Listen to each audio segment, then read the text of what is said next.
Hi guys, thanks for joining me. It is a lazy Saturday afternoon, so I'm in my craft room making a few things, and the thing I want to show you in this video is a 100% polyester pillowcase that I got from the Dollar Tree store.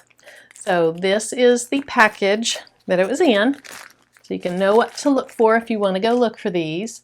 But I went ahead and took it out so I could get it ironed down just a little bit. Didn't want to waste more of your time, and this is what it looks like. I'm going to put my nephew's name on this and send it out to him with some candy for Easter. So I need to get this done ahead of time and get it in the mail. I'm going to use Cricut Infusible Ink, and I think I'm going to use this really dark blue to put his name on the pillowcase. I think that'll show up really nicely. And so what I'm going to use today, besides the pillowcase and the infusible ink, I'll use Cricut Design Space on my computer.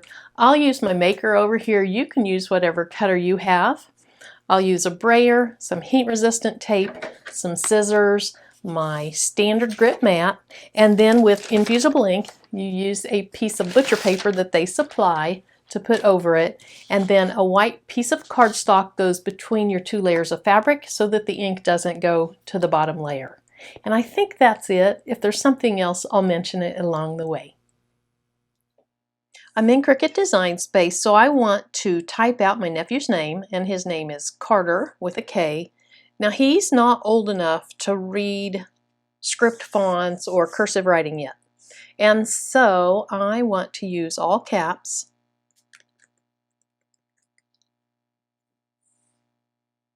And I want to use something that's very plain and simple, something that he will be able to read. So let me look at my system fonts, that way I don't have to pay for them, and see if there's something I think I'd like better than this Cricut Sans.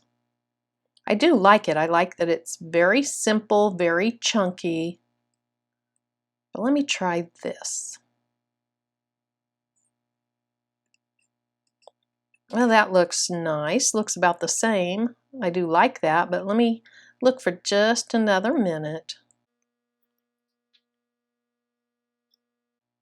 No, I don't like that one.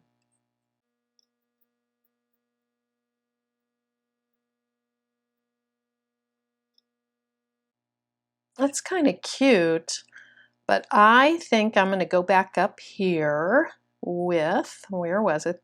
This Adobe Gothic Standard. Okay, let's go ahead and move this up here. My infusible ink is 12 inches wide, so I want to use as much width of that as possible.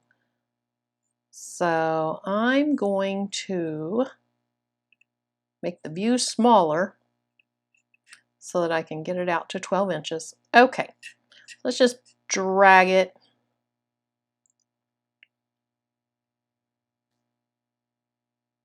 Okay, so I have 11.5 basically. I'm going to see if I can make it taller and not have it look weird. So I'm going to click unlock. I'll go to more. Oops, go to more up here. And then for height, I'm going to try 4 inches and see how that looks.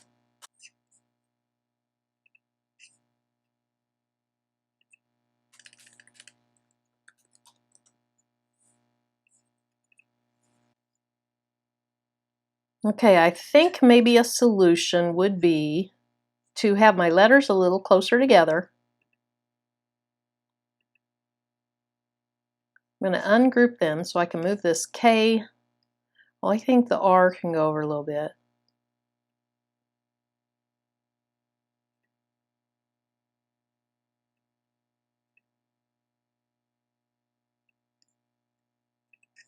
Okay, let me just select all those and align it on the bottom to make sure they're lined up correctly. Okay, so now that I've scrunched them together, I can make it wider again. So let's go back out to about 11.5.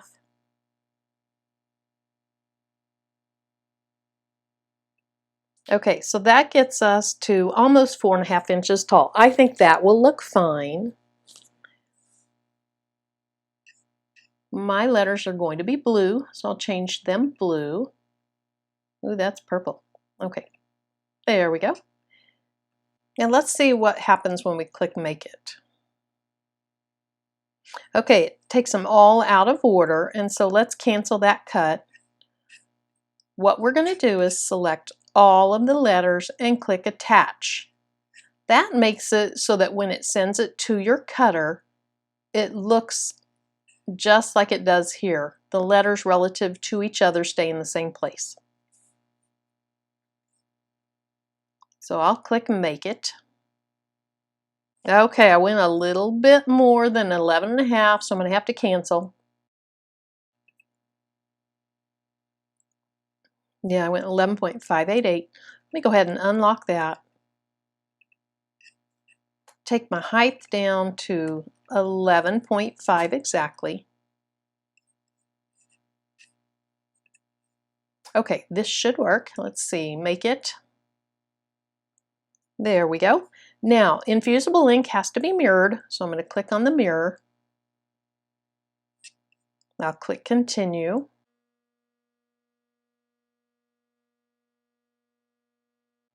I'm using Cricut's Infusible Ink transfer sheets, so I'll just click on that.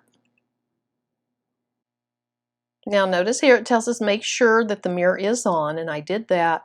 I'm going to leave it set at default pressure. That works well with my machine. I need to make sure my fine point blade is in. So I'll turn the camera angle around and we'll keep working. Let me give you a better view of what I'll be using today. This is Cricut's Infusible Ink, and this is the Distressed Cool Water Patterns. I'm going to use this dark blue. I think that'll show up best on this pillowcase. And then here is a better view of the package that the pillowcase was in. It did come from the Dollar Tree, and it's 100% polyester.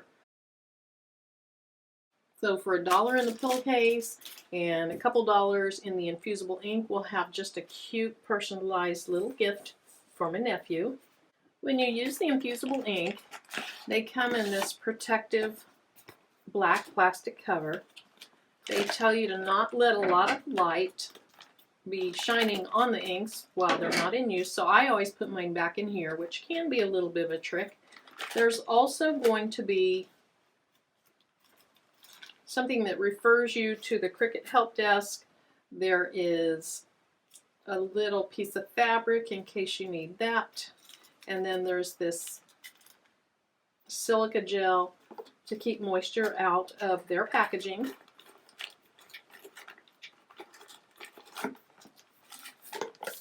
Okay, now one thing you are going to notice when you take them out, these colors look nothing like these colors. I mean, they look something like them. Now here's some more butcher paper. They send that with it. Let's see if we can't find the dark one. Okay, here it is down here. But look, these all look very blue, and on the packaging they look green. So I do wish that Cricut would put a number like 1, 2, 3, 4, and then on the back of these a 1, 2, 3, 4, but I know that probably would be a production nightmare for them, keeping track of all that. So what I often do is, if I'm not sure which color is which, I'll snip off a tiny little corner, and then I have a piece of polyester that I use to try them on, and I figure it out that way. But in this case, we know it's going to be this darkest one that's in here.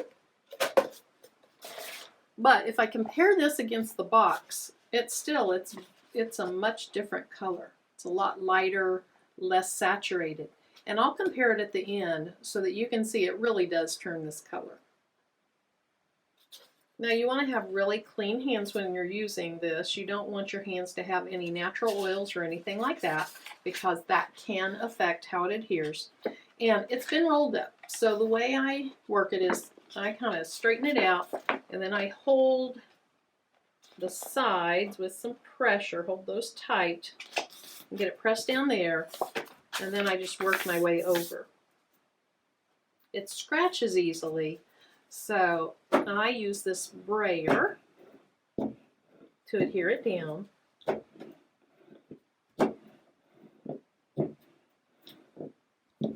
Now I didn't show you the back side of this. If you haven't used Infusible ink, the back side is just a shiny carrier sheet, much like if you were using heat transfer vinyl or some heat transfer vinyls. Okay, so that looks good. Let's go ahead and have this cut. I always check my blade, make sure it's clean. You never know what might still be on it from your last job.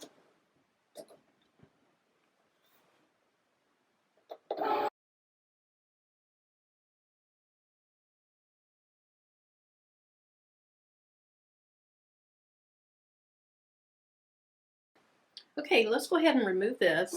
That is a really nice large word.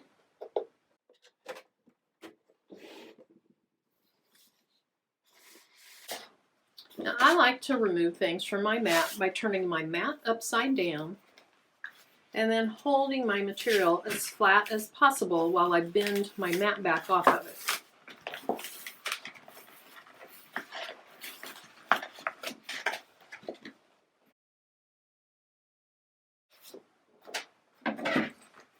And then I'm going to cut really close to my design so that I waste as little infusible ink as possible.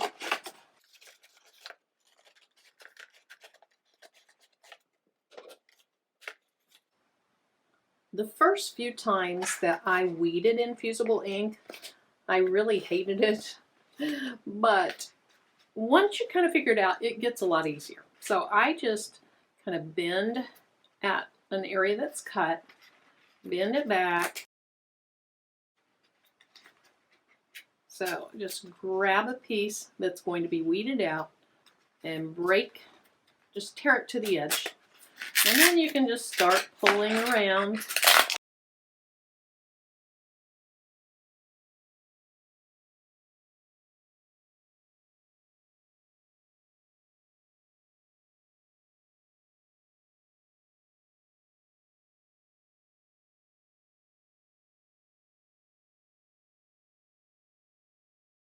Now, to get the centers and the rest off, I hold down what I want to stay and just kind of bend, and what you want to weed away will flip up eventually. Right there it is, so I can just grab that and pull. Same thing here.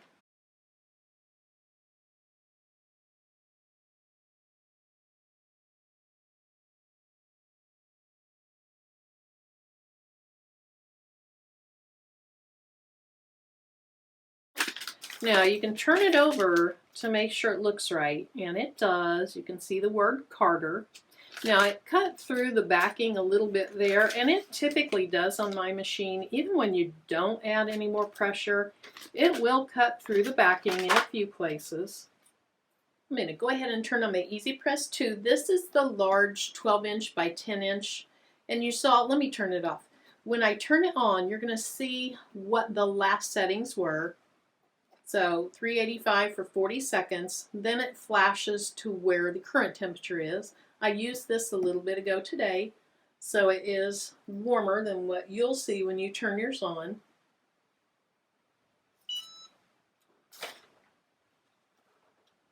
I think I mentioned that I've already ironed my pillowcase, so it looks nice already.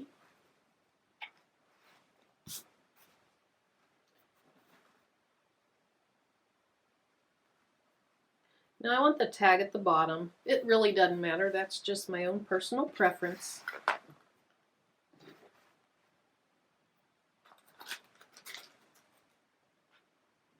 And then I want to find pretty much the center of my pillowcase. Okay. I'm going to just iron that down so I have a little crease that I can see.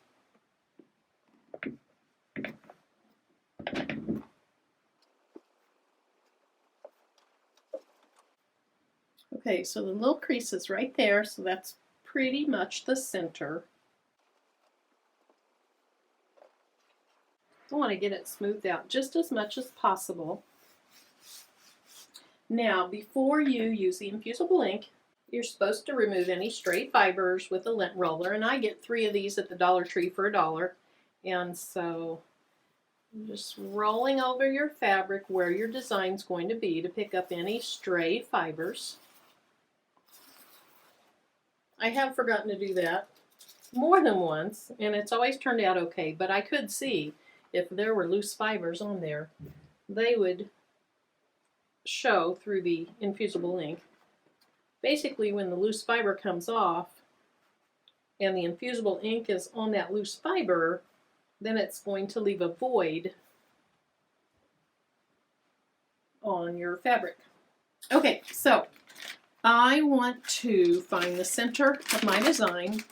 So I'm going to put the edge of the K against the edge of the R.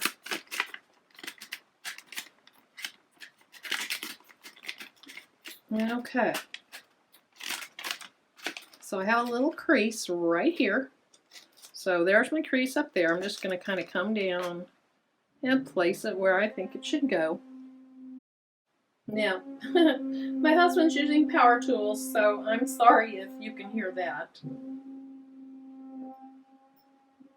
Okay, let's see if it's straight.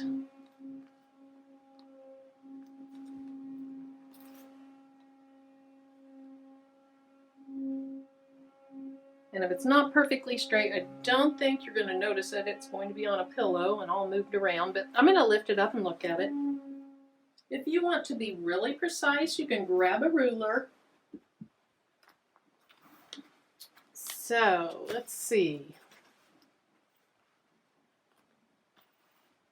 My R to the top is about 6 1/4 inches. And hopefully the K to the top is about the same. That looks fine. Now, it's probably a little higher than it is toward the bottom. If I wanted to be centered from top to bottom, I could move it down, but I don't. I'm going to leave it where it is. I'd rather it be slightly above center.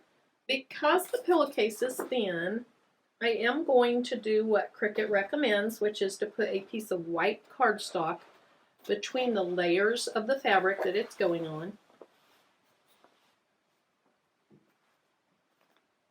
That way it will not infuse through to the other side of the pillowcase.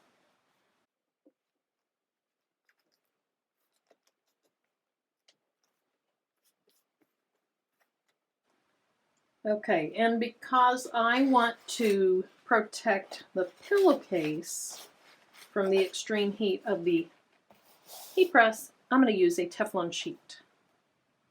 So I'll probably do this for more like 45 seconds. Now, I did not preheat for 15 seconds like I was supposed to, but I'm going for it. Now I want to make sure that it really is covering over both sides of the letters, and it is. And then I'm going to go ahead and put some good pressure on it since I do have that extra layer in there. I always put quite a bit of pressure on it anyway, to be honest. Okay, so I did give it about 5 to 10 extra seconds. Now the other thing is you are supposed to, I'm going to touch that to make sure I did have heat all the way to the edge, and it is super hot, so yes I did. Now you're supposed to let this cool down all the way so that when you pull it off, it doesn't accidentally infuse to something else. I believe that's the reason. Now because I'm impatient, I'm going to go ahead and pick it up. Ooh, that's cute. It looks beautiful.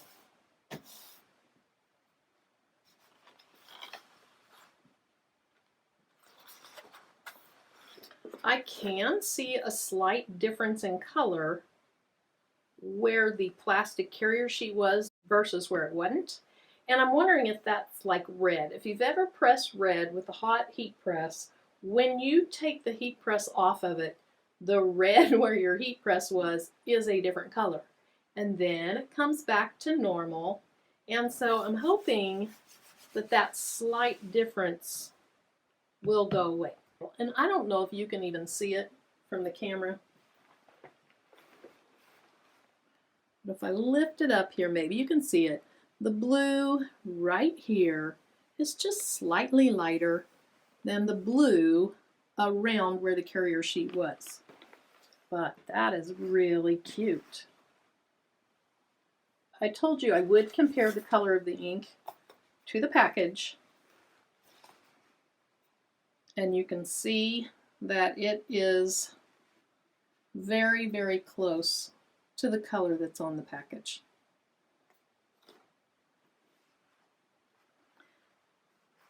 And if I put some of the scraps down beside it, those are very different. This was before the heat was added, and this is what you get in the end. So this turned out cute, super inexpensive, $1 for the pillowcase, probably, if it wasn't on sale, at the most $2 for the amount of ink that I used. So really cute, inexpensive way to personalize something for someone special in your life. Here's my final product. Now, I do want to say the one thing that I would change next time I do this is I would have part of this side folded back because it does curve around the pillow. And when it does that, then you're no longer centered from side to side. So I would fold back about 3 or 4 inches on this side and then center between this side, and it would be slid over just a little bit this way. That would be a little better. But Carter's going to love this. He's a little boy. He's not going to care that it's off by about 2 inches. He's just going to be happy that he sees his own name on a pillow. If you like the video, found anything in it helpful or inspiring, please give me a thumbs up. I really appreciate those. If you have any questions, comments, or suggestions, leave them in the comment section. And if you'd like to see what I'll be working on in the future, hit that subscribe button. Then if you tap the bell, YouTube will notify you when I upload new content. Thanks so much for joining me. I'm Marilyn. Bye-bye.